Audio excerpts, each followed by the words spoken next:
Hi guys, how are you all today afternoon? Good afternoon. In continuation of our previous discussions about the various hymns of Srimad Bhagavad Gita, let us go towards the other topics. As we know, Lord Krishna tries to explain to Arjuna that his trepidation and empathy are baseless, that it is only the gross body that is destroyed during the war, and it is just like a dress that we usually take out to acquire new clothes when the old one gets dirty. Similarly, the soul leaves one body and gets into another body once the purpose of the old body is over. Now, before proceeding further, let us discuss the makeup of the body of the soul once again. The soul is first enveloped by a causal layer which is extremely subtle. This layer is made up of intelligence. This layer of intelligence and the soul are further enveloped by an astral body of mind, which is also a little subtle, but it is not as subtle as the causal one. This astral body of mind and the causal body of the intellect and the soul are all three wrapped up by the etheric body made up of ether. These four are ultimately wrapped up by the gross body made up of the air, the fire, the water, and the earth. As mentioned before, in Bhagavad Gita it is said that the soul cannot be dried up by air, soaked by water, burnt by fire, and cut or disfigured by the weapon, the earth.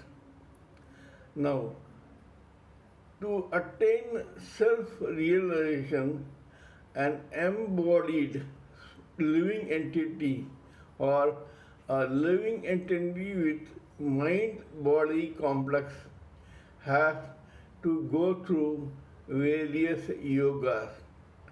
These yogas are steps towards the ultimate self-realization.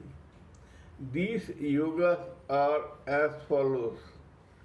First, the lowest one is the Karma Yoga, or the yoga where one does all his actions in memory of or for the Lord Himself. In the Karma Yoga, a person does all his actions only to please God and not for his or her own selfish purposes. The second yoga is Jnana Yoga. In the Jnana Yoga, a person tries to acquire knowledge of the Spirit through the study of holy scriptures, Vedas, Upanishads, etc. It is for him to realize how God is the ultimate and the self-realization means to become a part and parcel of the Lord. The third is the Dhyana Yoga, where a person who is interested in self-realization attains God through his third eye by which he looks within himself or herself and meditates on the Brahman or Lord God, the Supreme Personality of Godhead. The fourth is called Bhakti Yoga, which is the ultimate to attain self-realization, where a person keeps worshipping God through singing songs in praise of Lord or eulogizing Him. These are the four steps to attain self-realization and deliverance. According to the scriptures, you cannot become Brahman because you are already Brahman. You are the ultimate which has been covered by either like dust covering a mirror, smoke covering a fire, or a pearl being covered by a seashell, etc. When this unnecessary cover is removed, then the true Brahman within you is revealed. It to remove these covers that we go through Karma Yoga, Jnana Yoga, Jnana Yoga, and Bhakti Yoga. Further, in the Bhagavad Gita, Lord Krishna tells Arjuna, Karmanye vadhikaraste ma phaleshu kadachana ma karma phalhe tulpur ma te sangotsava karmani.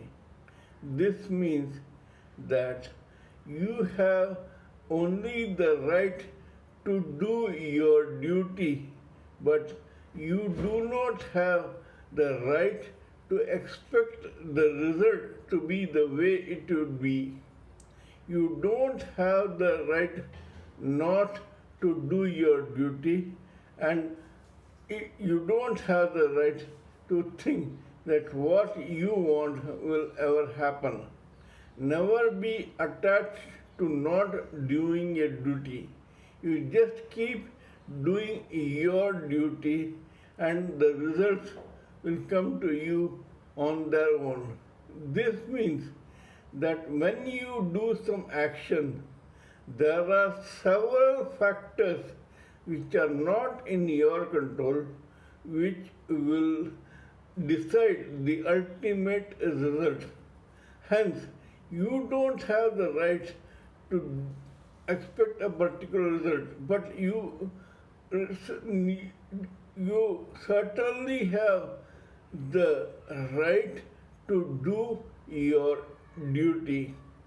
In the material world, people usually are agonized by the fact that they expect that the result will be according to what they thought would be because of the result of their work, but it does not happen that way.